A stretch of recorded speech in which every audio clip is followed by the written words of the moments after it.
Quer aprender a tocar guitarra muito bem, igual seus guitarristas preferidos? Esse cara é um dos melhores guitarristas do Brasil e tem um método pronto que com certeza pode te ajudar a se expressar na guitarra como você nunca imaginou. E se você não gostar, tem até 7 dias para pedir seu dinheiro de volta. Confere o primeiro link da descrição e comece ainda hoje.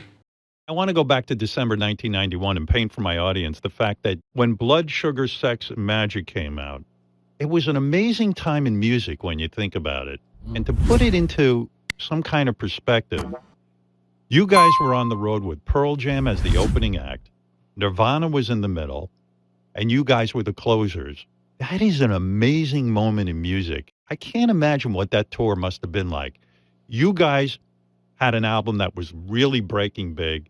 Pearl Jam was coming out with 10, and Nirvana, we know what happened with them. What was that tour like back then? I remember just feeling like, you know, they're good bands, but Nirvana, that they were really carrying a heavy magic with them. Like just this feeling like they are a powerful entity to be respected. When we were playing together in, 88, 89, like when we were still playing in clubs, it really felt like a life or death thing that we had to succeed at what we were doing, like not just commercially, but like our shows had to have an energy. Our shows had to move people. People had to be dancing, like our styles were in large part developed because we were we put ourselves under that pressure of wanting to be good. Oh, that's incredible. You know who was good? Nirvana.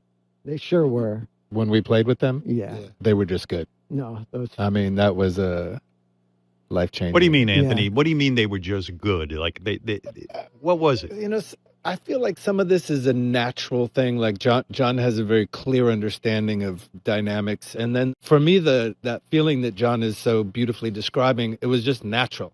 The first time that we ever played, it was just natural to have an energy, to have a passion and have a live or die aesthetic to everything that we did.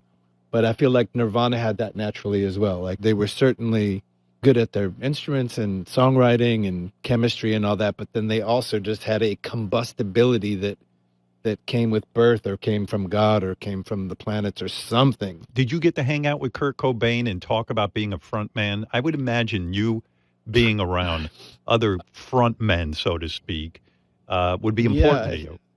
I mean, I was usually pretty nervous whenever I was hanging around with him, just because I was in awe, and he wasn't the type who wanted to discuss being a front man. He was just kind of shy and in his energetic state.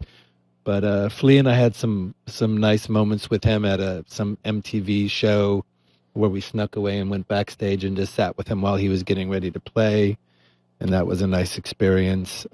What was unusual about it? That he was sitting and playing and kind of loose as a goose and like loose. Feeling he was loose and warm and inviting and relaxed, and it wasn't like he had been on tour for a long time and was all emotionally chaotic. He was quite within himself and said, "Yeah, come and sit." And, yeah, he was a beautiful dude, and he left us with a ton of unbelievable music and energy.